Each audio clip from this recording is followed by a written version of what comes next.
welcome to a brand new episode of the First and Last Podcast. I'm your host, Joe, and with me today is Jimmy. What is up? And Claire. It's like I'm always on this pod. It's like you're always on it.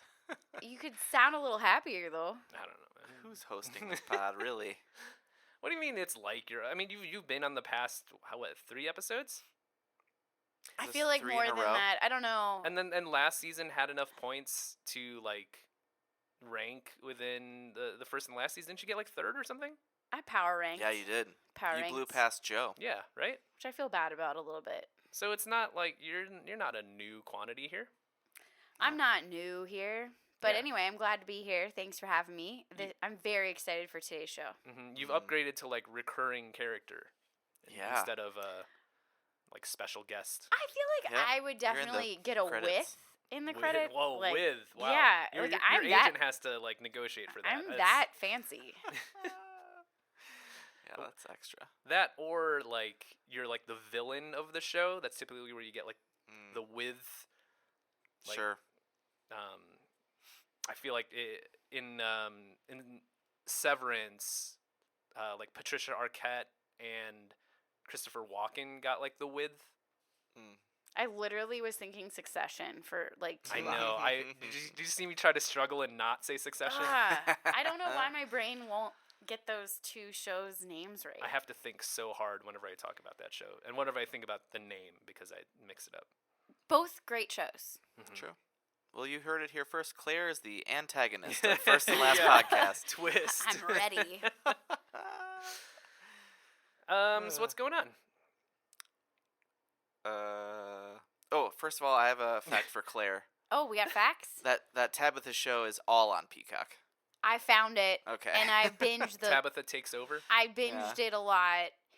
And then I started getting so bored by the episodes, I had to, fast forward to just get to, the good parts. What are the good parts? Well, Because is it a reality show? it's a reality show, and then they come back 6 months later, or 6 weeks later, so I always want to be, peeping that You're last first part. and lasting this reality I show. kinda It's a am. reality show where, a Tabitha, takes over a business and makes it better. And so Yeah. you're saying you like the part where, she fixes it, but then she comes back a few months later to see, how they're doing without her. Yeah. Yeah. I mostly just want to see if the people are taking her advice or not, because I think that's you got yourself on a reality show. You're doing all this. Is your business better because of this? And also, I will say the first season is more fun because the people seem very surprised that she comes back. Oh. After that, they don't it's know. everybody's oh, cool, you're back. Shocking. But the first season, it's they had no idea that she would be walking back into their salons, which was lovely. And so she could yell at them for not taking her suggestions? Most of the time, her advice is basic and is things that people want to take over. She doesn't do it in the kindest way. Sure. But it's yeah, you should have a budget. You know? Cool. Probably should. Cool tip. If you have a business. But yeah, I definitely found that out after that podcast. And after looking on YouTube for trying to find specific episodes, and it was not working for me. So yeah, You gotta use go to the source. You gotta use Just Watch. What's that? It's a .com, and they just tell you where all of the seasons to everything are, and then if it's not there, you can make a login, and then you can say flag me if this ever pops up anywhere. Let me know if this shows up. Or it'll give you a notification if it moved from somewhere to somewhere else. Has this been for a long time? Oh, for this podcast, it's essential. Okay, because do you know how many times I'm looking up shows all over the place? I did not know this website existed. I'm sure it's not the only one. That does that too, but there have been just a couple times where it failed me, or because it'll say how many seasons are somewhere. This is no longer interesting, but no, I'm but very you into go it. and it's it only has 3 of the seasons, but usually it's good and really up to date. Well, good to know. Jimmy, do you mind recapping April Madness? Oh God. Okay. April Madness happened. Mm-hmm. It ended up. The final four was like super interesting because it was like a me show versus a me show, right? And then a Joe show versus a Joe show. That was the 8, I guess. Yeah, I think actually I didn't have any shows in the 8, did I? I thought you had. I thought you did. Maybe I did. I don't remember anymore. I don't know. I got it right here. All I know is Peaky I won. Blinders, Muppet Babies, or something. That's Oh good yeah, 100%. Where is my one that I color coded so that I can just look at it and not pay more attention? There we go. Yeah, it was. I had Smallville versus DuckTales, and you had Muppet Babies versus Peaky Blinders. Yeah, that's right. And then you also had Battlestar Galactica. Cannot believe that didn't make it. That lost to Drew Carey show. This is where Claire's like Cleveland folks. It might not even be them. What if there's just a lot of people who want to see us talk about the Drew Carey show? Mimi and I guess. I don't know the other characters. I actually remember liking that show.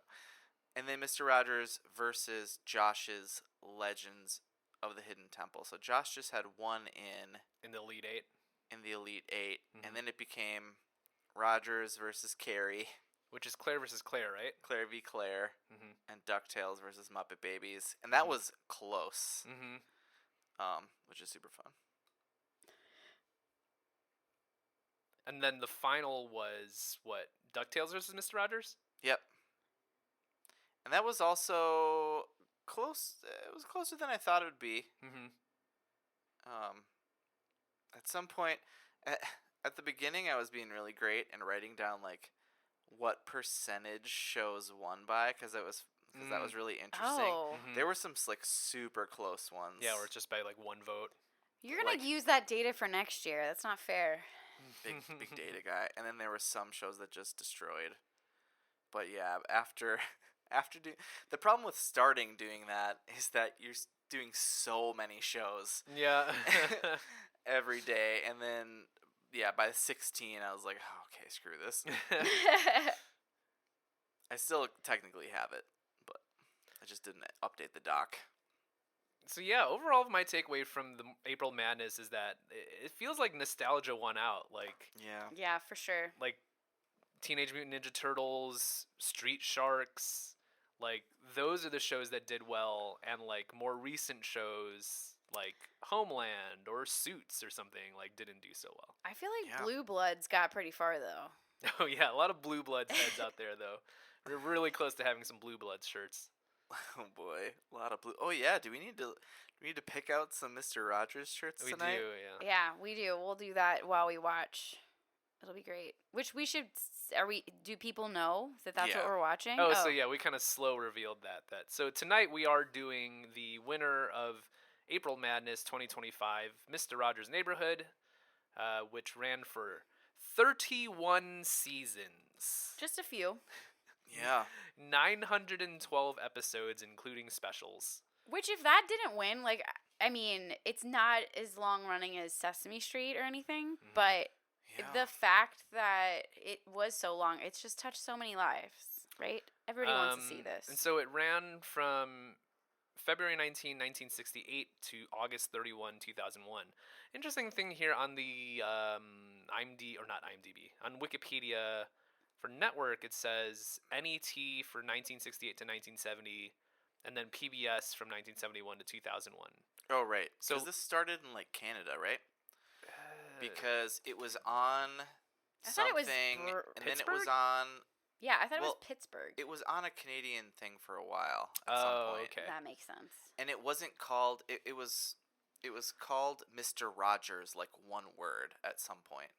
Is that when it was on NET? This is direct from Wikipedia. The series had its genesis in 1953 when Rogers and Josie Carey joined the newly formed public television station WQED. On April 5, 1954, WQED debuted The Children's Corner, a program featuring Rogers as puppeteer and composer with Carey as host and lyricist. Blah, blah, blah, blah, blah, blah, blah. But I looked and up then NET. So the NET is just the National Educational Television. It just seems like a different name for PBS. Gotcha. Sure. And then it says in CBC television, Rogers moved to Toronto, Ontario in 1961 to work on a new series based on the Children's Corner called Mr. Rogers. One word, and like, you know how there would be an R at the end of Mr. and at the beginning of Rogers? It's just one R. So Mr. Rogers. Nice. Mr. Rogers aired on CBC for about 4 years. The number of set pieces, blah, blah, blah, blah, blah, blah. Then moved back to WQED. In 1966, Rogers acquired the rights to its program from CBC and moved the show to WQED in Pittsburgh.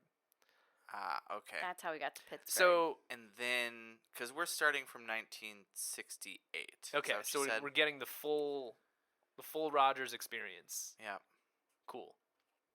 Well, after all of that you just said, you've caught us up. Yeah, the show was broadcast from February 19, 1968 to February 20, 1976, and again from blah, blah, blah, blah, blah, blah, blah. So yeah, this is the full-on where they moved to WQED. I'm reading about the first national broadcast of Mr. Rogers' Neighborhood appeared on most NET stations on February 19, 1968. In 1970, when PBS replaced NET, it also inherited the program. There it is. So that, yeah. So I went a little bit further on just like Mr. Rogers getting into TV. But yeah, that explains, we're truly doing the full Mr. Rogers from when it started on what used to be NET, 1968. Yeah. But, so one thing I was also wondering with this, with people voting on it, is like, there was kind of a resurgence of Rogers like a while ago with the Tom Hanks biopic, which still in the queue. I have not seen that either. That was going to be my question. There's like a biopic and a documentary that like came out in the same year, right? Yeah. I thought so. I was trying to Google it, and I feel like we've seen the documentary. I've seen the documentary. I've not seen Tom Hanks. The documentary made me cry. Yeah. It was really well done. Have I seen that? I've maybe seen that. Would recommend.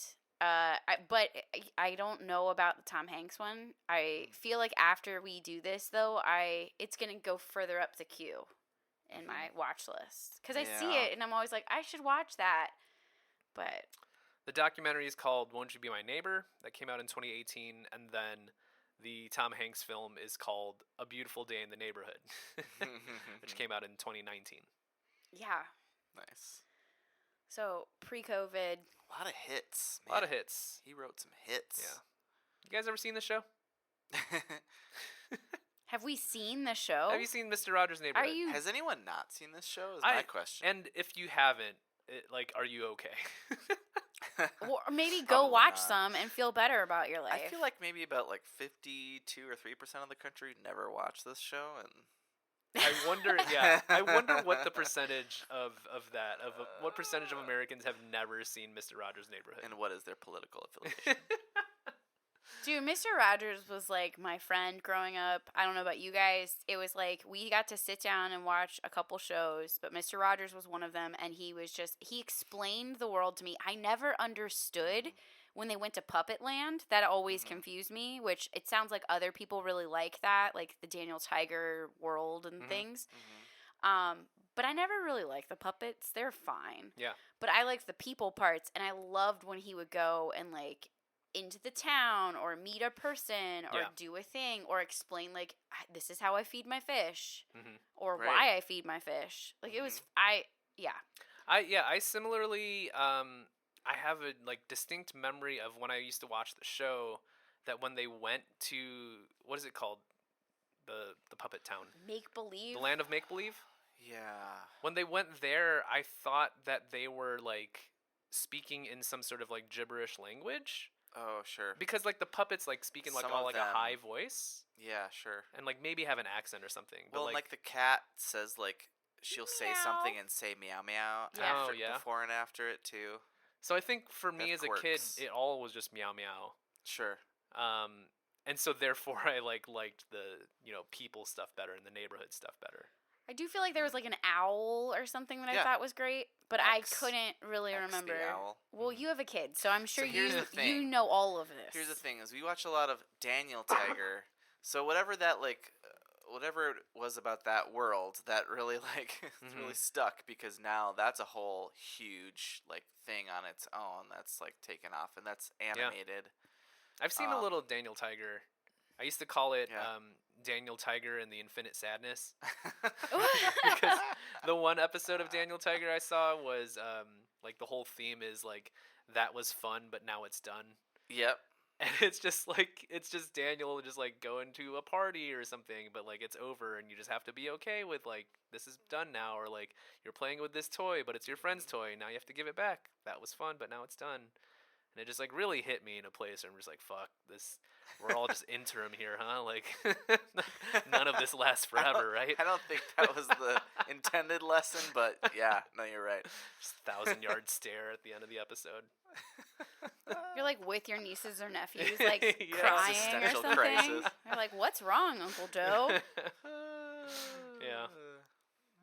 But I wonder if I'll have an existential crisis with something that Mr. Rogers says in this pilot. Yeah, sure hope so. Is this black and white when it starts, or Yeah. Yeah, I'm just surprised 60s, it goes to 2001. That to me blows my mind. I thought he for sure would have been dead. For sure. I thought the thing ended in the 90s or something. I don't know. 2001. Well, so by the end, it's 5 episodes a season. Quote, so it's special. At the beginning, for many years, it was every weekday for months and months. Well, I remember he would be we're about to go on a break, so you're going to see repeats. And he would explain that to you. Right. And I felt good about that. That's so Mr. Rogers to sit you down and explain what's about to But it was helpful. In a meaningful way. That, and it would be the stupid pledge drive time, and it'd be go get your parents. I'm the kind of kid that followed the directions and would go get my mom, and mom would be Claire, we don't, you're good. Do not bring me back Go here. Go get your phone and bring it to your parents. Go find their wallet and come back to the TV. Yeah. Oh, pledge but drives. Yes, I watched Mr. Rogers, and it's great. But it still holds up. What would you say for your kid, or has your kid not seen the old stuff? I don't think he's seen the old stuff, which I didn't really think about until this, because somewhere when I was researching, making sure that we can watch this, it said I read that it was geared for 2 to 5-year-olds, but then he says it's for any age or whatever he says. And I was oh, my kid is almost 3. We should be watching. Yeah. Screw this Daniel Tiger that you loved, my child. You have the little water bottle and everything. I think it'd be really hard for a kid these days, and I don't know. I don't have a kid, but it looks old. It's slower paced. I feel all of the things that kids are given now is just on hyperdrive. But this is exactly why I have to give it to him now, right? I guess that's true. Also, Mr. Rogers just makes you feel like you're a good person. Yeah, or a bad person. No, unless... If you disagree with it. Oh, maybe that's true. I was doing it wrong. Yeah. Rogers wrote and edited all the episodes, played the piano and sang most of the songs, wrote 200 songs and 13 operas, created all the characters, both puppet and human, played most of the significant puppet roles, hosted every episode, and produced and approved every detail of the program. I will say his puppet voices are not my favorite. Yeah, okay, yeah, sure. Well, so, if More of a lamb chop gal? Ugh. But, so, at the beginning, his, first show, it was just the puppets. Mm-hmm. And then, one of the producers or whatever saw him interacting with kids and was you should put yourself in this next run. And so we're not actually going to get a lot of Fred until the final episode? No, I'm sure. I imagine it'll be exactly what we think of, except black and white, and he's looks 20 years old or whatever. Yeah. That's going to be weird. It's 40 when the show started. 40. Well, that's a 20 for Fred. Yeah, exactly. I feel like he always looked 40 in my head. Yeah. He just kind of was a perpetual, maybe it was the cardigan. The fact that he would change his shoes every time, that blew my mind, and yeah, indoor sneaks. Which is also when I moved up here and I found out that people don't wear shoes inside, I was so confused because Mr. Rogers even wears shoes inside. Yeah, well, he ain't from here. He doesn't know the but rules. But if you have, like, house slippers, you'd be fine with that. I'm sure there's an episode on that. Some places. I feel like that's more of, like, a Sesame Street cover. Like, Sesame Street Goes to China or something. Oh, sure. I love those. But he has to have a little bit when he's putting his shoes on, He's got to be talking about something. Is that like what it is? It's like he's just talking about his day? He's just walking around, just talking about what he's doing and why it's interesting. It worked for me. Yeah, it's great. All right. Are we it's about time to dip into some Mr. Rogers here? Let's do it. It's funny scrolling through the Wikipedia because, like, if you've ever seen Wikipedia, it's a very nice website. I've heard of it. Like the grid, the table that shows all the seasons, like each season has like a different color on the side, so you can kind of scroll through it easier. But because there's 31 seasons, it's just like a whole rainbow of colors. Nice. Aww. Yeah. That goes with the show. Do these episodes have names? I don't really think so. I don't think so. There's numbered. Yeah, as I clicked through Mr. Rogers' Neighborhood season 1, it just says episode 1. So, I guess we're going to watch episode 1 of Mr. Rogers' Neighborhood, and we'll see y'all after this.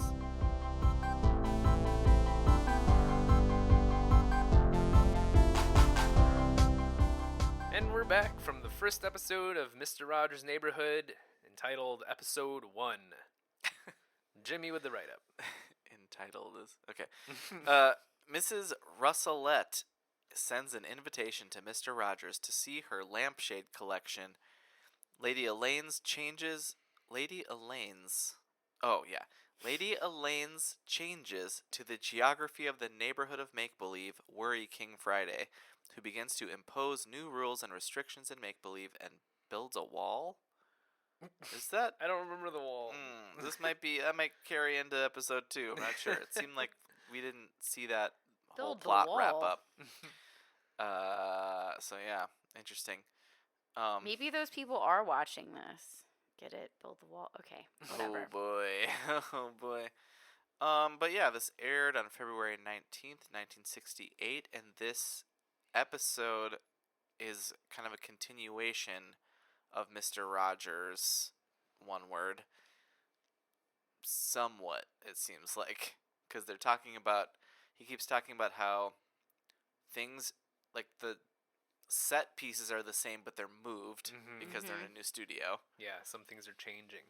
And then I'm sure that's why they have this whole plot too of the neighborhood of make believe that everything's moved and that it's Lady Elaine's fault. But we're in a new studio.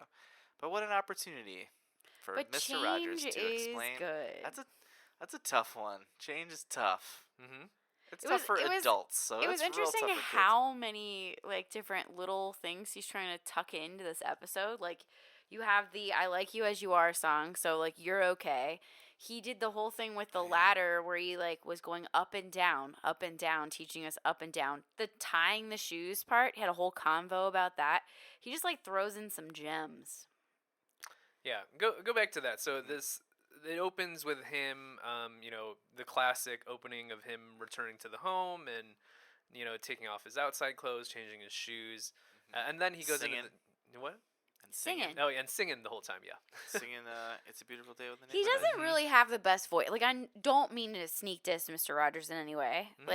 But in general, his puppet characters and his singing voice probably wouldn't get him a TV show in 2025. But man, glad he got one. Wrote and edited and directed all of it. Paid for the whole thing. Yeah, you don't gotta. If you're paying one guy to do all of that. I think yes, his singing is very plain and almost conversational, almost kind of just talking at points, which I think is very it's very approachable. Yeah, right? true. He's not everybody can putting sing on along. a performance. It's just it's just kind of a sing almost he's just making it up on the spot or just singing a song that he knows, and he's just I like you as you are. That was the big song in this one was I like you as you are. He was doing the ladder thing. He was talking about he got a new swing. He got a new swing for his porch. Oh, yeah, porch swing. And that some things are different, and then people change. but also I just like you the way you are, which was. I felt like I was like welling up a little bit. I was like, I don't know why this is hitting me, but just man, just to be appreciated for just like where you are right now.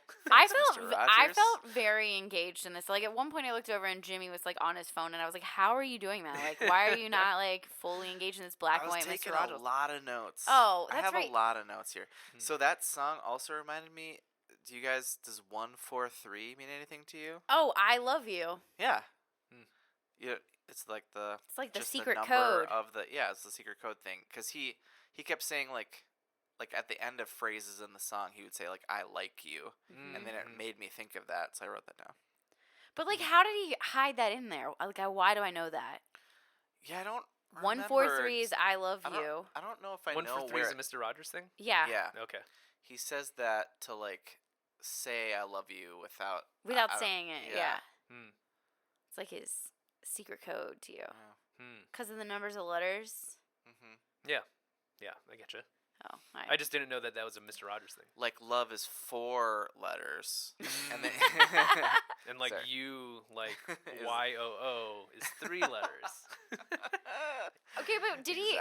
So Mr. McFeely shows up after that song. And the thing I think about that's interesting is like Mr. McFeely's the mailman. Mr. McFeely's the mailman, and he's very different than Fred Rogers, who is very slow. Mr. McFeely is like in a hurry and in a rush all the time, and I think I always like connected with that. But like it makes sense that like he likes everybody just how they are, whether they're speedy or wear lampshades on their head. That was a Miss. What was her name? Miss Russelette. Miss Russelette. And that woman's name was Barb Russell. And McFeely, I forget it. Wait, his name is David Newell, but McFeely is Fred Rogers' middle name. What? Fred McFeely Rogers. That is a middle name. I'm pretty sure. I like that. 90% sure. That's where that comes from. So yeah, Mrs. Russelette was the kind of later part of the episode. Whom he goes to go visit to see her lampshade collection, which she's wearing different lampshades as hats. I thought that was really like interestingly shot though, because there's a mirror, and so you got to see her face in the mirror as she's trying on the lamp, but then also like you see the back of her head. I don't know. I don't know if that was like. I didn't think about that. For me, as a person trying to represent a child while watching this, it was like I got to see all the angles, and I like that. So yeah, he walks out the door and goes to his friend's house. He even points out on the map like where it is, on the illustration, and then walks over there. Gets to see her put on some hats. I can't believe that I forgot that there's like the little model town, like that they walk through. Oh yeah, of the town. Yeah. I totally forgot about that, and it was just such a pleasant like reminisce moment when I saw that. But we skipped all of the make believe land. Yeah, I mean we did. So is there anything else you want to say about Mrs. Russelette? No. Yeah, well, so for one thing, I just want to say that in the Wikipedia, it gives a list of characters in this that were introduced in this episode, and she's not on it, which makes me think, because... So she might have been a carryover. It was hard to know, like, this is, like, sort of a new thing, but also sort of not, so, like, what is here? But a bunch of the characters that says it's introduced are people from the neighborhood of Make Believe. Yeah. And like Joe, the handyman, in there. We'll get to all of that. But so yeah, maybe Mrs. Russelette is not a. She might be recurring character. She might be. She might have existed in 1961. Is what I'm. Like what from I'm the wondering. earlier show. But also, I thought it was fun that they used that to introduce McFeely, because it was like, oh, Mrs. Russelette has a message for you. It's, I can't hang out right now. Yeah. Come by later. And then they have this whole interaction to introduce McFeely, and then he's like, you want to send a message back? That'll be 2 hay pennies or whatever they used. Could you imagine, like, if you just, like, your mailman comes up to you, like, I got a message for you, and then you're like, oh, can you go, like, message Jimmy back for me? Like, can't make it. Like, okay, here's the thing. I thought about that because, like, you used to, I mean, in, like, mailboxes in, like, the front yard would have, like, a flag, and you could, like, put outgoing mail in it. you still can do that. I have tried that at my house like 3 times, and it just sits in there. They will not take your mail? They will not take it. Oh, I do that all the time. I gotta drive like 5 blocks because I ain't walking. This is wild. At the beginning, you're like, remember when they had flags on mailboxes? And I'm just like, yeah, what do you mean? Like, I'm like a person who doesn't understand mail, and I'm still just like, yeah, that's how mail works, right? They will not take my outgoing mail. I have to, like, check Joe's mail because he doesn't know how to label an envelope. I feel like he's gotten it now. The flag, I understand, though. But, no, I put mail, I do that all the time. Flag up if there's stuff to go out? Yeah. Mm-hmm. It's like, See, hey, pick it up. we don't have a flag. We just have a box that's, like, attached to the house. Yes, you have them same. stick out like it's a tongue. Yeah. Oh, please. It's way out. And they don't take them? I swear they just like assume like I never picked up my mail from like the day before or something. Bizarre. They don't stop and look. I will. Okay, apparently we have really great mail people over here because they do that for us a lot.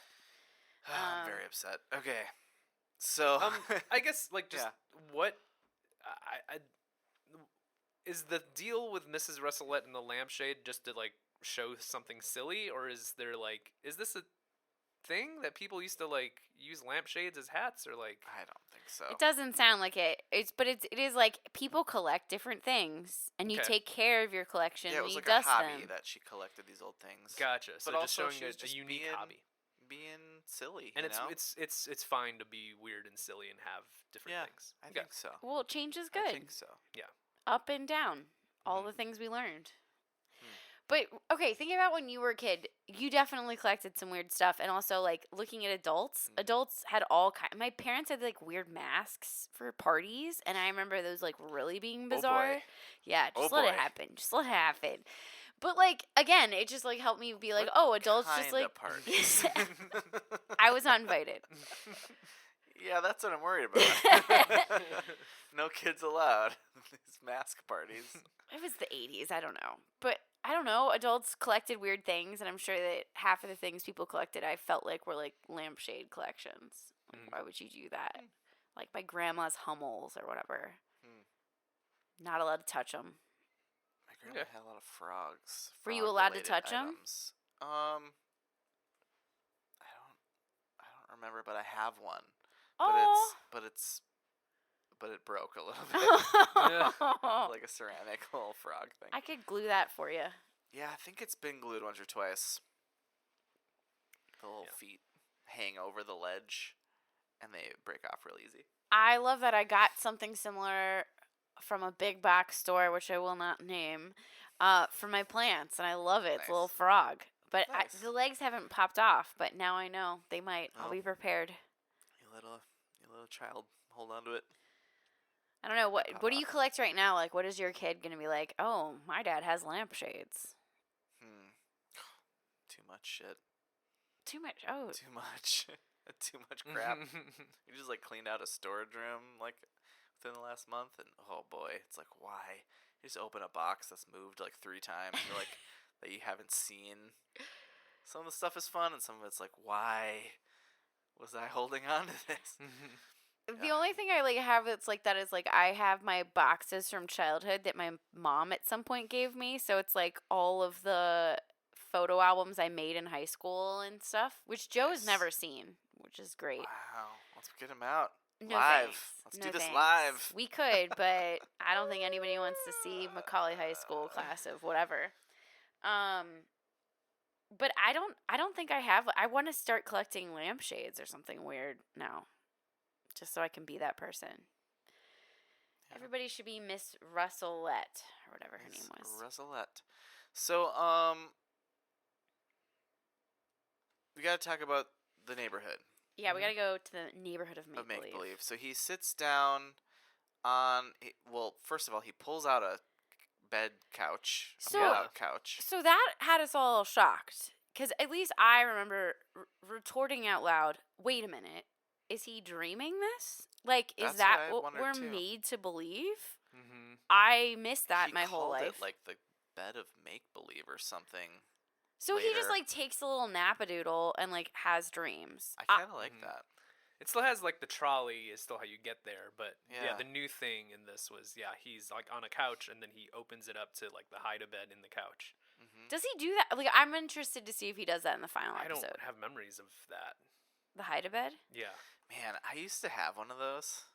Yeah, have we you did ever, too. you ever owned one of those? Mhm. They are so fucking heavy. Yeah. And mhm. I moved when I moved in with Josh for the first time, like post college. Mhm.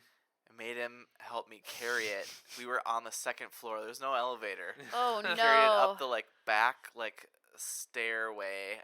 This Mhm. like rickety old wooden stairway up the back of the apartment building. He was so actually I don't remember. We carried it like because we moved like literally like a block. And Mhm. we maybe carried it all the way there. No. And then maybe left it because we're like, It didn't- we ain't getting this thing up Yeah. there. The two of us. Never I'm mind. just imagining all, like, the crummies falling out. Because that's all I remember about ours as a child is, like, you open it up and there's, like, crumbs in Stuff there. flying Oh, everywhere. Ugh, good never times. liked that. So first of all, like he gets a ring on his can and wire telephone, Yes. Mhm. which is amazing. And he calls the person Edgar, and then it's just like this chime speaking to him. I couldn't quite figure out what the like instrument was. It gave me, like, Tinkerbell vibes. Yeah. Like, It's some sort of like electric piano, right? It's like Yeah. a Rhodes or something. Right? yeah, but Yeah. not quite this, Mhm. not quite the same timbre. Mhm. oh, But, nice. Yeah, and so he's talking to the chime, Edgar, and then next to his stoplight, like wall hanging thing, which is pretty dope. And then Trolley comes out. Which I do like the trolley. Like, who Yeah. doesn't? Yeah, Trolley's great. It, like, plays that little tune. It kind of talks, but again, it's like reminds me of like what Joe was saying earlier, where things just are gibberish in the land of make believe. hmm Because he's like talking to bells, and you're supposed to understand. I don't know. Maybe you're not supposed just to. from context, what's happening? Well, he is saying because he was repeating some of the things that Edgar was saying. Yeah. There was a couple of times too where he was having trouble, like Oh, getting he's listening to the can and then talking into the can, and he forgot sometimes to say it, so he'd say it again into the can. Oh, I loved it. But anyway, so then he looks through a telescope into the land of make believe, which is fun. Oh yeah, because he gave us like a preview. Yeah, he looked around and showed us that the whole area, the whole layout was new and different. And then we go, and then there's some guy walking around. Joe. Who is Joe? I do not remember Joe. Who is Joe? No. Joe Negri, and that's his real name, Mhm. the actor's name. And he is walking around, and he runs into Daniel Tiger. I didn't look to see if he was introduced. Yes, he was. Daniel Striped Tiger. Because he lives in the clock, right? Because he knocks on the clock. Yep. And then he goes over, and there's Henrietta Pussycat. Mm-hmm. Is that correct? I'm learning all their Mhm. names again. And then there's the owl is named X. I didn't know that. I can recall. Also, like, all I can remember is that there was a Z on the door, and like, so I think I always associated that owl Yeah. with a Z, but the name is X.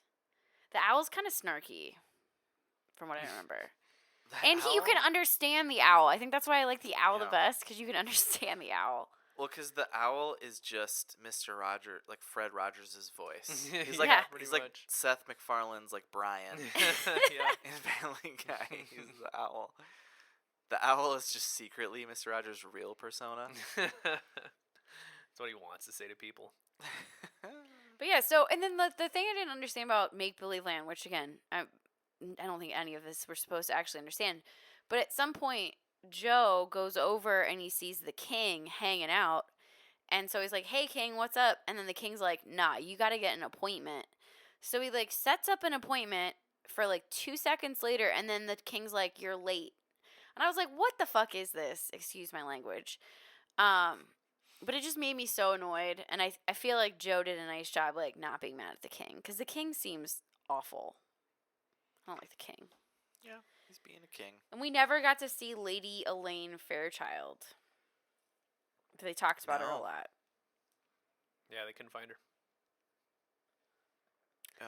Yeah, and Joe is walking around trying to figure out what's going on, and they're like, first of all, everyone is saying it's because Lady Elaine Fairchild's magic. She's doing this with her magic. Which is also interesting. I don't remember like magic being part of the world, but I guess it makes sense. Why not? It's the land of make believe, neighborhood of make believe. And then Joe is walking around. He's saying he's supposed to go to the castle to do some repairs, and then he gets there, and the king is like, do you have an appointment?" It's like, no. That was so weird to me. And then he calls him, gets an appointment. He calls Miss Polificate. Oh, so you wrote a lot of notes. Nice job. You guys had the captions on. Extremely helpful for this episode. Oh man! If I had that as a kid, I maybe would have paid attention more to the land of make believe, right? The neighborhood. Also of make-believe. a chime, Miss Polificate. Also a chime voice that we're talking to. That's just so interesting to me too. Like who they choose is not a real voice. Did Fred just run out of voices? We gotta do chimes now. We can only do so many. Oh, true. But we didn't see the person I was expecting to see, which then I had to Google who it was. Because there's, from what I remember of the land of make believe, there's a woman there, and she looked kind of like my aunt. And I always really liked her. She was always really nice and kind, and like, just like loved this woman. So then we get Joe, which is fine. I mean, Joe's fine, but I think her name is Lady Aberlin or something like that. So I don't know. I think we'll see her later. Little early prediction. Okay. Early prediction. Nice. So yeah, then they decide. Joe and Daniel decide they're gonna write to Mr. Rogers for help, and they put a note on trolley, and then we go out to see Mr. Rogers, and then he gets the note and he's like, "Well, let's go to Mr. Roselette's house." Yeah. He's like, "Well, I'm going to go do something else. I already have this planned." I'm busy right now. And then, I don't know, did we see... I think that was kind of the end, wasn't it? That's pretty much it, because, we go see lampshades. Yeah, we go see the lampshades. He comes back. We talked about that section. And he comes back, and he's like, "Okay, that's it. We'll see you tomorrow." He's like, "I got to go back to work." But you guys noticed he took his shoes off but didn't put any on. Yeah, he put his coats on, but he didn't put any, like, work shoes on or anything. He just walked out the door. Whatever. Socks. Yeah. I was reading that the shoe thing came from, like, that the, like, sneakers were, like, quiet on set. And that's like, how they became a thing. He, like, put on his sneakers because it didn't like get picked up in like mics and stuff. I'm sure like dress shoes, especially back then, they just clock around. That makes a lot of sense. And you can't just put those on as you're walking out. You got to walk out in your quiet socks and your overcoat. But that's so interesting that he like made that. And then I also really enjoyed though that he's like talking about tying his shoes and like that it's hard because I don't know, I've been there. Even still, I forget how to tie my shoes sometimes. True talk. Vulnerable moment. Oh no, are you Velcro only? I learned to tie my shoes backwards. Okay. I think because you're watching someone else doing it in front of you, and so I feel like if I like tie my shoes, this is so stupid. If I tie my shoes and then I like turn the like bow around, turn the knot around, then it like is right. You know what I mean? But if I tie it and then I have to like... You have to turn it. Like otherwise it'll get like all loose and like untie and stuff. I do like a secret, like where I do a double, like it's like a kind of a double loop through, so you get like a kind of a tighter knot, because otherwise they fall out. You got some fancy knots. I don't know, but I don't do the whole Explain like what the a double knot bunny, is. the bunny. Was it like you make the bunny ears and the bunny goes around the corner? I don't do that one. Huh. With the one they teach the children with like bunny ears. It's like the bunny goes around the corner. Yeah, I don't do that either. I don't know which one I do. All right, Now that you say that, I think I do it the way you do, but I think I do it wrong. I definitely just opposite, yeah. don't. Flip I don't around. think you can do it wrong, but I will say I am not the kind of person that can make like a pretty bow, and that used to piss me off. Like I can't get that like that perfect bow, but I will get my shoes so they can't fall off. I think it's time for What else we Mr. Joe's Music Corner. Ooh. Very intrigued about. I mean, obviously, the music and the piano stuff is a big part of the show. The theme song, all the songs that Fred Rogers wrote, and all of that. But I was just intrigued at like how do they actually produce the music for the show? Because like right off the top, it's like you get the theme song. He's singing along to the theme song, and you're hearing it there. But then the piano just kind of continues on. Yeah, like the And- background jams. Yeah, and it's like playing some background music, but then also reacting to when he's doing. Okay, now we're gonna go up the ladder, and then piano's like, "Doo-doo-doo-doo-doo-doo," and then now down, and do-do-do-do-do-do-do, right? Like it's part of. There's like an interplay between what Mr. Rogers is doing and like the music, and then he goes right into the next song, though, like "I Like You As You Are," and the piano's accompanying him. So I was just like, because at first I was like, oh, the piano's just in the background; it's not really live on set, and then he's gonna do his thing. And then when it started reacting to him, I was like, oh yeah, they record the entire episode, and then they have the pianist come in and do it after. But then when he was singing along to it, I was like, no, wait, this has to be live. So did you find out? Yeah. So the man behind the music, I mean, Mr. Rogers wrote all of the songs, but he collaborated with this pianist, Johnny Costa, who served as like the pianist and also like musical director. And the way that it would work is like Fred Rogers would like write these songs and write the melodies and lyrics, and would just give Johnny Costa just the room to just like fill in the rest. So he's just like bantering live on set. Yes. That's wild. And so like That's awesome. What he says here is that like this is Fred Rogers talking about Johnny. He's like that Johnny has he has what I have in the teleprompter. He knows the full rundown, but mostly he's just like playing along. Riffing. He's just riffing, yeah. He's just riffing to like what he's seeing and what he's hearing, and then other parts too that like when Johnny feels like there's parts that are like, hey, this is important for like the kids to just hear and like not be distracted by anything, he'll just stop playing. And there'll just be silence and just focus on what Mr. Rogers is saying. I also feel like the piano's Dang, like that's bringing cool. me through my emotions through the show. Yeah, So he it's must such have a some big part of it. He must have some real good emotional awareness. Yeah. So like in the first episode, I think it was just Johnny, but then like as as the years went on, he added the an upright bass player and a drummer.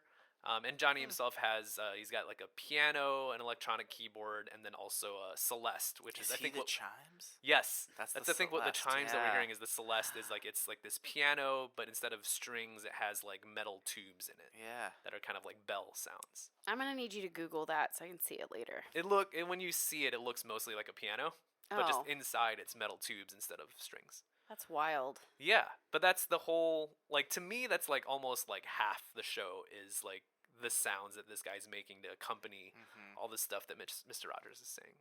Dang, that's impressive. I always kind of imagine that Mr. Rogers like he taped the whole thing and then would go back and like play the piano. That's what or I was thinking something. too. Yeah, that's what I was because I Well, knew he that does Mr. Rogers. play, yeah, obviously, yeah. That's what I knew. I knew that he does play the piano. So in my head, it was just like, oh, it's just Mr. Rogers. When he's in the editing bay, he's just like playing along.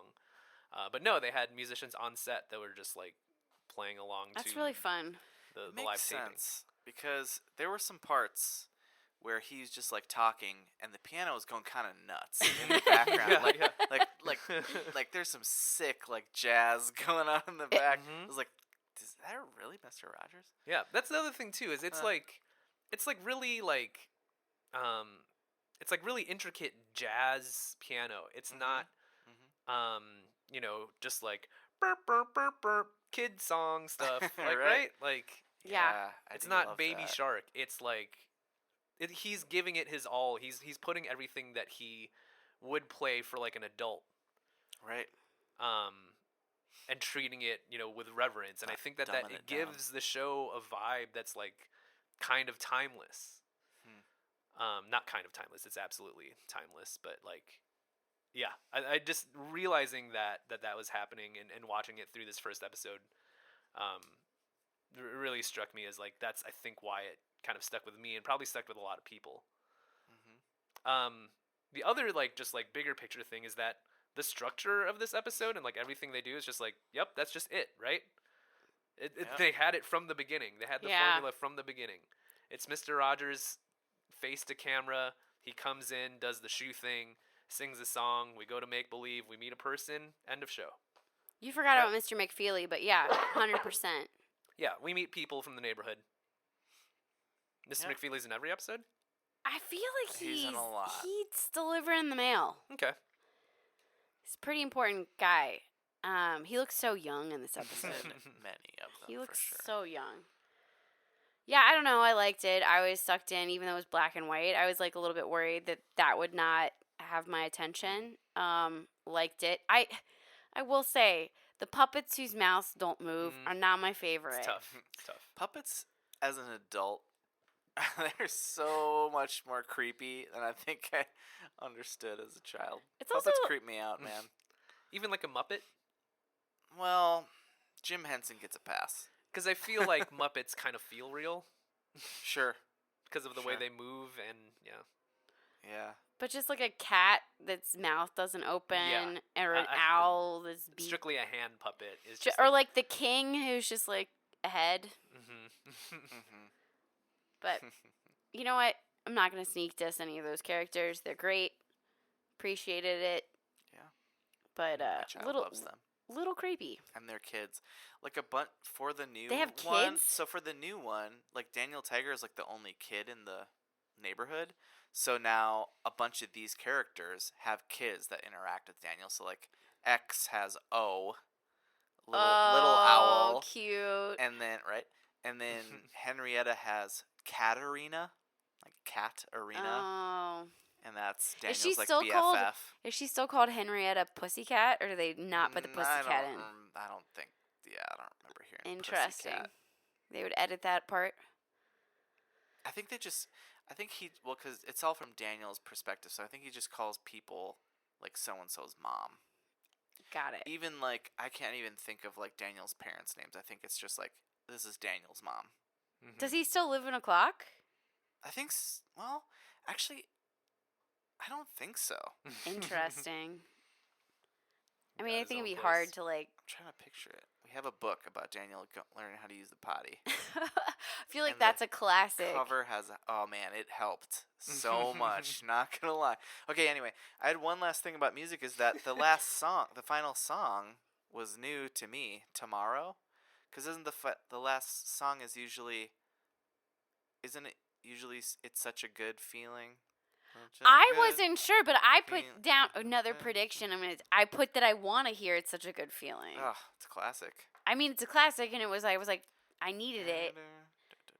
But that could be. I don't know. I liked the last song, though. Yeah, it was fine. It's such a good feeling, but... Yeah, I don't remember. That's a good insight. Good catch. That's also that's like, got some jazzy chords in it and stuff. Should I go into all my predictions because I've already said them all? Sure. Okay, I haven't said all of them. Just the two that I really wanted to say. So I want there to be a Lady Aberline, which I could be saying wrong. She's brown hair. She's really nice. Very pretty. I want them to play It's Such a Good Feeling because I want to sing along to that because I like that song a lot. I think that Fred is going to be wearing a green sweater. Okay. I'm going green, even though red is I'm going green. And then, I've got two. Okay, I think that there's not going to be a goodbye. It's going to be see you tomorrow. It's going to be see you tomorrow. Mm-hmm. That's what I'm going for. So no goodbyes, see you tomorrow. Maybe he'll sing the Tomorrow song. Maybe that would be cute. But then if he doesn't sing, it's such a good feeling. I'm gonna be so sad. But that's my predictions. Cool. Nice. I can go. I've got. I think that my first two here, kind of like fourth wall breaking. I think because the show's ending, we get to see like some crew members that would have worked on the show. Ooh, I do love a crew pick. Yeah. Do we know if this was meant to be the last? I assume so, just because it went on so long. And he's so old. You would hope that they would give that to him. Yeah, I would think that they're just like, keep doing this as long as you want, and he just put on the brakes at some point. I guess we'll have to read the Wikipedia. Not yet. Don't do it until after you're done with predictions. Yeah. So yeah, we get to see crew members. My second one that ties into that is that I think that where in the end of this one, Mr. Rogers changed back in his work clothes to go to work or whatever. I think in this one I don't know what it means, but I think he somehow changes into his real clothes as if like the show is done and now he's wearing something that like you wouldn't normally see Mr. Rogers wear.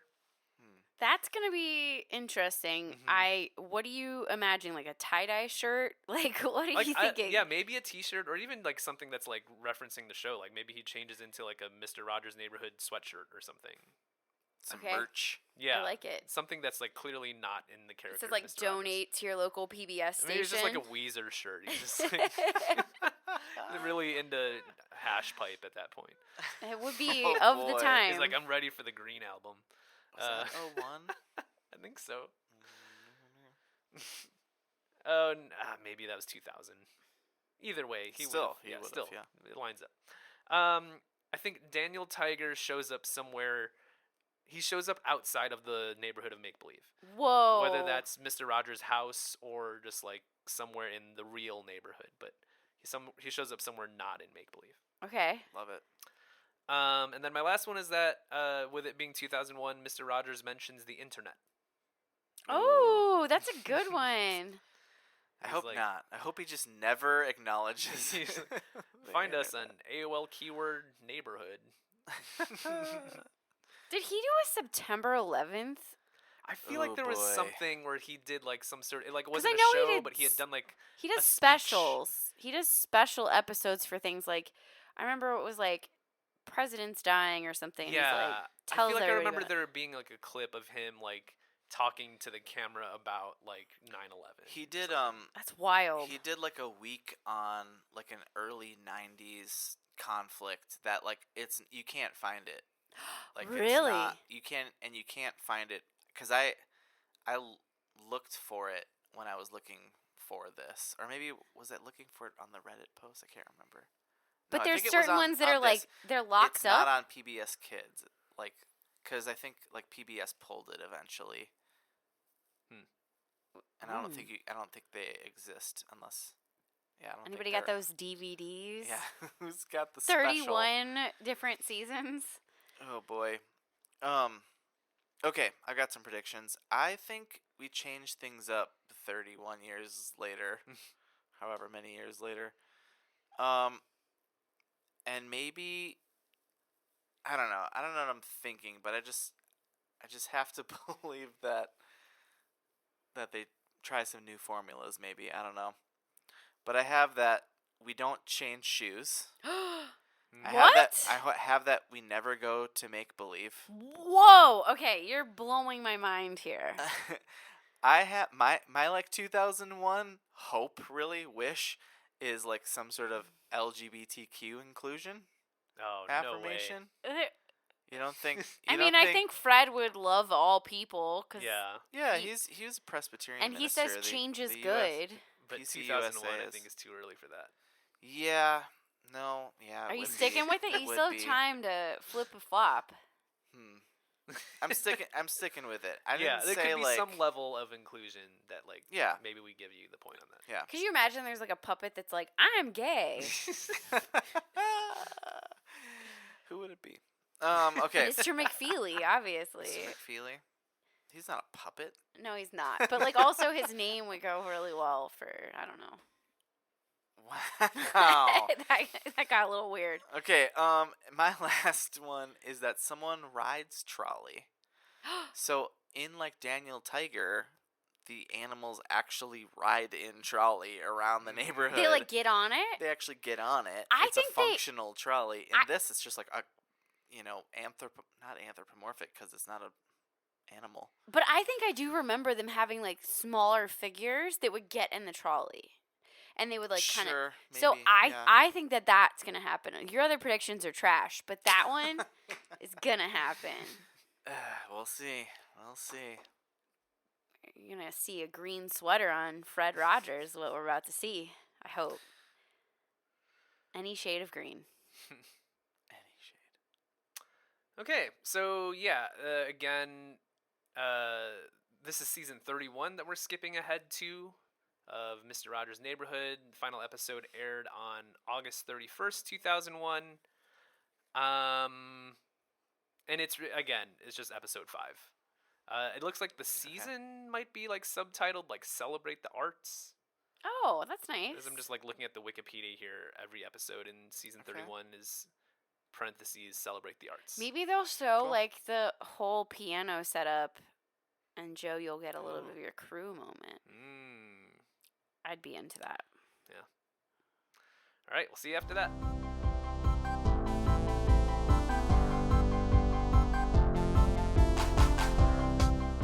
And we're back from the final episode of Mr. Rogers' Neighborhood, aired on August 31st, 2001, season 31, episode 5. Jimmy, quick recap. Episode 17, what was it? 94 or something? Yeah, it had like an episode number at the beginning. It was like 1765. It seemed like a year.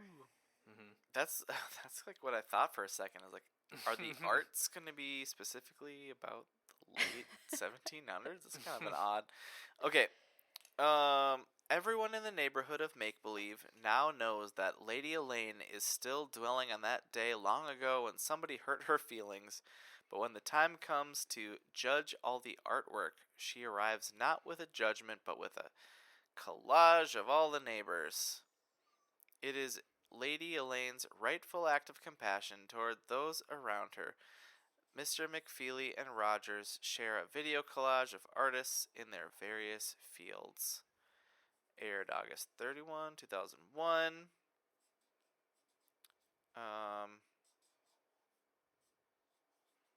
Fred Rogers died almost 2 years later of stomach cancer at the age of 74. Mm-hmm. It's a rough time. Also, stomach cancer. Not how I would want to die. Oof. Seems uncomfortable. Yeah, I was doing some quick Googling to see if there is some notes on, like, why it had ended, or not even why, or just, like, if there was some more, like, discussion of, like, when to end the show or anything like that. But it just seems like, yeah, at some point in, like, around year 2000, they decided, it's about time to wrap this up. We'll produce a few more episodes, and then it was specifically intended that, like, they weren't going to make, like, a big thing of the finale. Like, it's just another episode of Mr. Rogers' Neighborhood. Okay, but is that because they just put everything in repeats? I think so. I think that's the intent. It wasn't, to scare the children. What? Like, okay, in my head at first, I thought it would scare the children if he gave a goodbye. Yeah. Well, there was a thing I was reading that some of the different, like, areas that it was syndicated, like the different networks that were showing it, like, because it was still airing on the local Pittsburgh one when it ended, and that they actually put out things for parents to, like, talk about to their kids, like that Mr. Rogers is not coming back, and so that, like, it was like, I don't know, big thing. Yeah, I kind of figured that they probably just like that this episode airs, and then like that the next week is just another episode from season 30 or season 29, and it just kind of just rolls right into syndication. I don't know if at this point if it's like weekly episodes or still daily episodes or weekly or what. Actually, looking through the Wikipedia, it looks like it's still like this 5-episode run of season 31 is daily. It's once a week. Yeah, August 27 through August 31. That's so weird. Mm-hmm. Well, and the year before it was just 2 weeks, or like a week in February and a week in August. So it seems like mostly they're already filling time with reruns. Mm-hmm. Yeah, that's kind of what I'm thinking. The year before it was 3 weeks. Well, if this was like what did we say? It was like 1,700 episodes or something. There's no way. No, it's not. There's like the episode code number that was showing like 1765. Yeah, what was that? I don't know, but there was maybe, I don't know. Is 912 episodes. Okay, that's still a lot. Yeah. But also that write up does not really like quantify what I think this episode was about. It really talked mostly about the land of make believe, which mostly had some scary ass puppets in it. But it started with like he walks in, changes his shoes, like does his whole thing. Sorry, Jimmy, and we'll get to that. But like is how people different people draw the same thing. Oh, was like the lesson was like here's different people's versions of the trolley, which none of them were good, which is fine. It was all children's drawings of the trolley. I'm just trying to give a picture of what it looked like. It wasn't like an abstract drawing of the trolley and like a picture of the trolley. Literally like a kindergarten class. Later on, we will get to the Adobe Photoshop version of the trolley, which was pretty spot on. But then it went to some clips of people helping people, and like Fred Rogers was just like, sometimes I like to think about how people help people, and it was just like clips. It was different expressions of love. This is different ways. Sometimes there's different ways to show love. Oh, I thought it was helping. There are many ways because sometimes it was say helping. I love you. Sometimes it was just like reading a story. Sometimes it was like just hanging out together and laughing. There are many ways to say I care about you. Mm-hmm. And sometimes you want to think about it. Many ways.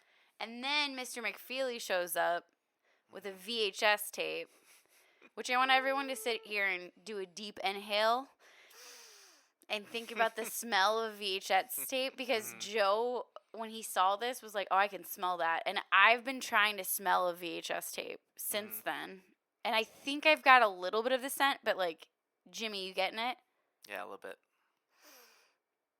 Plastic or... That black plastic. Yeah, it's like a specific kind of plastic. It would always be like, Claire, don't touch it. Don't touch it. You're going to mess up You're going to mess it up. Your oily fingers. Yeah. But that was like the video that Mr. McFeely made of a bunch of the arts. Yeah, it was just different kinds of art. And it was like at least somewhat archival footage according to the IMDb, because the one scene with the piano player and like the jazz people, that was Johnny Costa, who Joe had like pointed out that he had died when this episode aired. But that's because it was like previous footage. Gotcha. Yeah, it did look older than Marcellus. That, yeah. Huh. But it was like crazy because it had a lot of different arts, and it was also and everything in this episode has been very diverse and inclusive of different people. Not super inclusive. Okay, well, some would say. But like, there is the weaver, there's jazz musicians, there were ceramics, then there was like the Photoshop from like back in the day, which just had us all like lolling. Ballet, native dancing, violin, watercolors. I don't remember what else I said, but I just thought it was really cute. And then at the end, I just loved when Fred Rogers goes to Mr. McFeely, like, and it was such art that you put that together. Like, it was so beautiful the way you put it together, and it was just like a full circle moment. It was really cute. Classic. And then they sang Mr. McFeely's song together, which I feel like that's not a normal thing. I feel like usually he would sing it, and then they would go about there. Oh, but not only did Mr. McFeely sing the song, we got to sing the song, too. Oh, that's right. Then they invited us to sing, which you participated in, Jimmy, but Joe was too cool to sing along. Maybe he sang along in spirit. Yeah. I sang along, because I'm going to follow the directions from Fred Rogers. But then we got into the make-believe land thing. Yep. And what were the new puppets? There's new puppets. Yeah. Corny, cornflake especially. and then Betty something Templeton, were the two ones that we didn't see. And we didn't see Lady Elaine in the first one either. She apparently wasn't, like, they talk about her like she's there, but she wasn't in, like, the first 4 episodes, I guess. Mm-hmm. And then we had, real life characters in the neighborhood of Make Believe: Mayor Maggie and Neighbor Aber. Neighbor Aber? Neighbor Aber. What a name. Is what the king called him. Mm-hmm. His last name is Aber. And yeah, they were making things for this Royal Arts Festival, and also talking about how Lady Elaine was mad that she was hurting people's feelings because she had hurt feelings. But then when we see her, she's made some art, and it's drawings of, like, everybody in the town in one big drawing, with, of course, herself in the very center of it. Mm-hmm. With, like, glistening, like, Yeah, some extra sort of sparkles around her. Which, she is the scariest looking puppet of all time. Like, what did you say, Joe? That she looked like... It looks like she survived a fire. Yeah. Mm-hmm. That is a scary looking puppet. I hope that... Is that puppet in Daniel Tiger? Lady Elaine Fairchild, I don't think she's in Daniel Tiger at all. Mm-hmm. It's more Good of the thing. animal friends. It's more the animal friends. Let's be nice to the children. There is, like, King Henry, but then it's like Prince Tuesday. Oh, yeah. Which Prince Tuesday's in Mr. Rogers, yeah, for right? sure. I thought we'd see him, because I was gonna put a prediction that we'd see him, but I couldn't remember if he was in it or not. I would have thought he would be, because Yeah. that sounds familiar. Right? Anyway, so yeah, Lady Elaine gives everyone first prize, because for some reason she's in charge of that. And then we go back to Mr. Rogers' house, and he sings the real end of the show song. Yes. What we were all waiting for. So good. Which, obviously, it's such a good feeling. Which I did not know was the end of the show song. I just wanted to hear it. And now, for me, that's a morning song, not an end song. I think it's because, to me, the last, like, few bars, like, slow way down. The, like, we'll have things you want to talk about. So that makes me, like, think of it as the, like, end. We're getting ready to roll credits. I believe you. I think you're right. But overall, I still think I like the first episode better. But it was a good episode. There was definitely, like, a lot going on in that first episode. Yeah. Mm-hmm. I had asked when we were watching it, I was like, because there were 2 sections where they did clips. One where Mr. Rogers mentioned, like, different ways to love people, and then the one with Mr. McFeely's videotape. And I was like, are there more, like, clips like this in the later episodes? Which I think you guys had said, like, yeah, there are more of this stuff. And I think I like that somewhat less than the stuff in the first episode where he's going to see the neighbor that puts on the neighbor with the hats or with the lampshades. And I get why. I mean, there's merit to the clips because you're just able to see so many different things at once, as opposed to just, like, one lady and her lampshades. Like, if they, like, for example, diversity, you have to show a lot of things. Yeah. Like, if they were to do that with, like, you could imagine them showing a bunch of clips of people's different collections, and, like, that would be new and different that you couldn't really stage by just, like, walking into a bunch of different neighbors' houses. So I get why they do it, but, like, I think it was just more charmed by, like, a more specific thing instead of, like, here's a clip of a thing, and then here's a clip of a thing. I also think it's, like, with the times. Like, think about it. You're competing. I don't think they're competing with Sesame Street and Mr. Rogers. Or, I'm sorry, Reading Rainbow. But both of those include a lot more of, like, real-world stuff. Yeah. And, like, that's what you're trying to show the children. Yeah, that's what I'm saying. I'm not trying to knock it, I guess, is what I'm saying. Is, like, I get why they do that, but as an adult. I guess I'm just like more interested in just like, no, just like show me one thing in depth.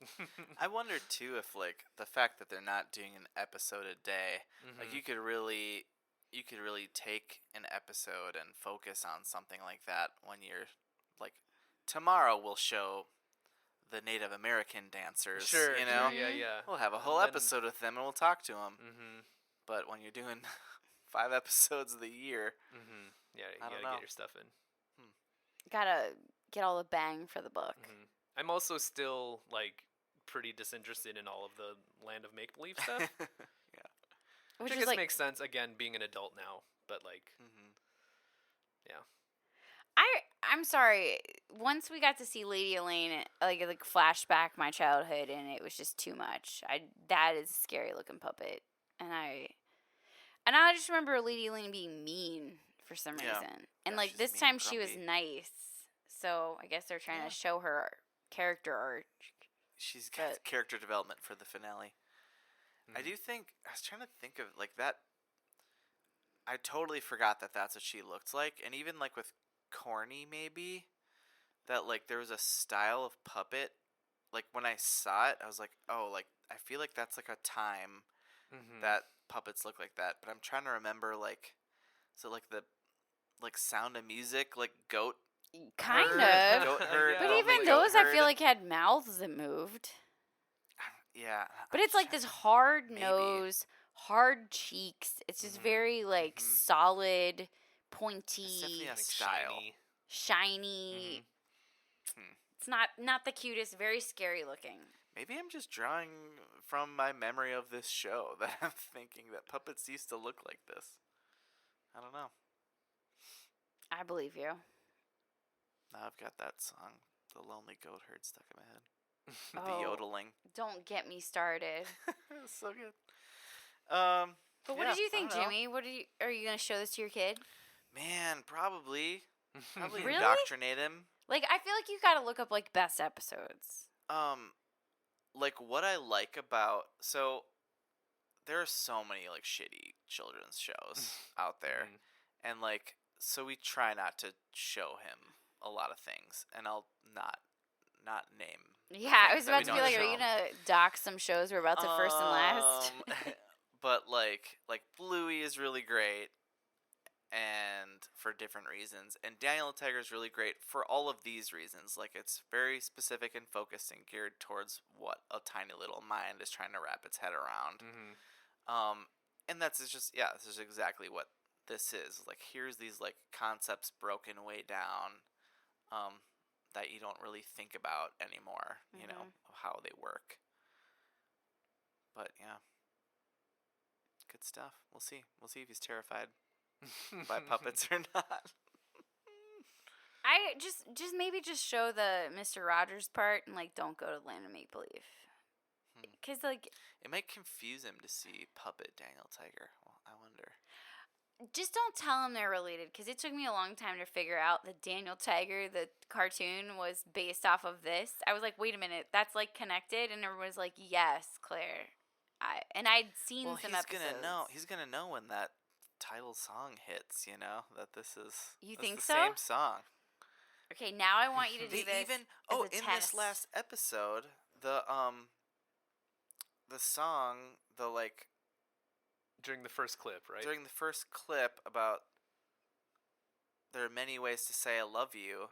That's a song, but they didn't actually sing it.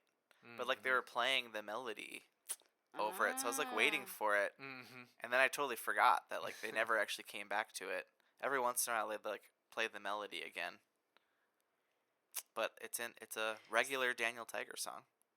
I wonder if the Daniel Tiger songs are like mostly written by Fred Rogers, or if they're totally different. I think so. They're still like they're canon, you think? Yeah, I think that's impressive. Go most Fred. Most of the stuff that I've heard from that, like I didn't know that song was from this, but hearing the melody, I just like oh yeah, these are probably just all Fred Rogers originals they're still using. Timeless. Cool. Any other takes? wrap this up so you can watch the Tom Hanks movie. Yeah. Dude, that's gonna take a day. I gotta get ready for that. I feel like it's gonna be sad. I don't want to see him die of stomach cancer. Do you think Tom Hanks is gonna die of stomach cancer in that movie? Well, I mean, I think he's portraying Fred Rogers who dies of stomach cancer. Well, are you saying that it's gonna like end and he's not gonna be dead? I don't know what period of his life it is. Maybe it's the beginning of the show. It's possible that it doesn't portray his entire life or his end of life even. I feel like Tom Hanks loves to do an age progression, so I don't know. It could be, but I think you're seeing full life spectrum here. Yeah. I'm the only thing I've really got is that it just like I said in the first episode, like this is the formula. They did it. The same in the last episode. Like this is just it. Even so much as just like to not really make it a finale. Like it's another episode of Mr. Rogers' Neighborhood. Which, yeah, like especially for like a kids show, like it makes sense to have that consistency, and that, you crank out the formula, and you got it, and you just stick to it, and especially for something that that people are going to continue watching in like syndication or reruns or whatever, and that you can kind of like just pick out this episode, watch it, and then move on to another random episode from like, season 25 or whatever. Mm-hmm. It'll just fit right in. Do you guys like remember when we were kids though, and you'd like turn on the TV, and if it was like the wrong time or you like missed Mr. Rogers, it was like pain in the butt 'cause you wouldn't get to see it that day. Like, oh man. Yeah. Now these kids just on demand it. They don't even know. And we could all go on demand Mr. Rogers if we have Jimmy's Amazon account. Perfect. I will maybe need you to stay logged in for a little while so I can go through the best of. Just saying. I'm pretty sure Josh is still logged into my Amazon account. So watching all those Star Wars on the Paramount Plus Prime channel. Yeah. Should I go through my predictions, or is it not the time? Do it. Okay, cool. So, Lady Aberlin. Aberlin. I don't know how to say it. She was there. Well, what did your prediction say? That she'd be in the episode. Okay. But she was there in drawing form. Like her artistic elements were there. Did you say she's there in spirit? Okay, we'll go for 1 spirit point. So Josh, write that down. 1 spirit point for Claire. Mr. Rogers, I should have gone red. Like, I don't know why I didn't go red. I think I was trying to like be different or exciting or whatever. He definitely did not wear a green sweater. He wore a red sweater. Your prediction was he wore a green sweater? Yeah, okay. So I was wrong on that. We did get It's Such a Good Feeling, so point for that. And they didn't ever say goodbye. Your prediction was they say goodbye? I said they will not say goodbye. Okay. You're just confusing me because I don't remember what your predictions were. And so you're just like skipping to like the result. So you got 2 points and a spirit. 2 points and a spirit. Thanks, Jimmy, for following along. Points week for Claire. I'm just trying to win. We get to see crew members. Well, the first two, again, were related to this being like a finale. We get to see crew members, and that Mr. Rogers changes into real clothes at the end. But yeah, both of those are no-go because we're keeping it like a regular episode of Mr. Rogers' Neighborhood. And then But technically, I love a spirit. You did get to see footage of what's his name, the original like piano guy. Sure, but I guess I was thinking like the piano guy, like the grips. Yeah. Oh, okay. The piano guy like has the musicians have been on the show. Okay. They feature them from time to time. Right. Okay, so never mind. The boom operator steps into the shot. Yeah, that's what I was thinking. Yeah, the craftsman and all of that. My third one was that Daniel Tiger shows up somewhere not in Make Believe. Was Daniel Tiger even in this episode? I don't think so. I don't think so. So definitely not a point for that. And that Mr. Rogers mentions the internet. They did show the PBS website at the end, but my prediction says Mr. Rogers mentions the internet. Okay, when you do that Photoshop app thing on the computer in 2001, are you on the internet, or is that like you downloaded that thing? You download that. You got it on a probably CD-ROM. on a CD-ROM, right? Yeah. And it also Some hardware was on a videotape that Mr. Rogers was playing for us. He didn't mention it. Sure, I'm just wondering. Right. I don't know. Half a spirit point. Half a spirit point for that. So no actual points for me this week. But in spirit, Mr. Rogers would say, "You know what? He loves you, and just the way you are." Jimmy, how'd you do? Real bad. I said we wouldn't change shoes, and we changed shoes. I said we wouldn't go to neighborhood make-believe. I thought we were gonna get some inclusion of LGBTQ community, and I thought someone was gonna ride the trolley. And literally none of that happened at all. So it's like I'm not even here. Not really a hint of those things, or just outright rejection of some of those things. I guess you haven't really been on this podcast for a while, and you're really throwing out weird predictions. But I liked it. I was cheering for you. It just didn't happen. It's hard to when you. Well, I won't make excuses. Okay. That was great, though. Well done, April Madness voters. Yeah, way to go, First and Lasty community, Pasta Pals out there. Thanks for voting and playing in our little April Madness game. Next year, I'm going to pick the exact same shows and just run it back. Why not? Why not? Muppet Babies 2026. Nah, I'm going Sesame Street. Get ready. Yeah, now that we know what the people like, gonna dig up some gems. Now we have the data. No, I don't think you can repeat this year. I feel like Mr. Rogers is its own category and its own thing, and I feel like I was texting my sister-in-law about it, and she was even like, "How could you vote against Mr. Rogers?" That's tough. And you know what Josh said?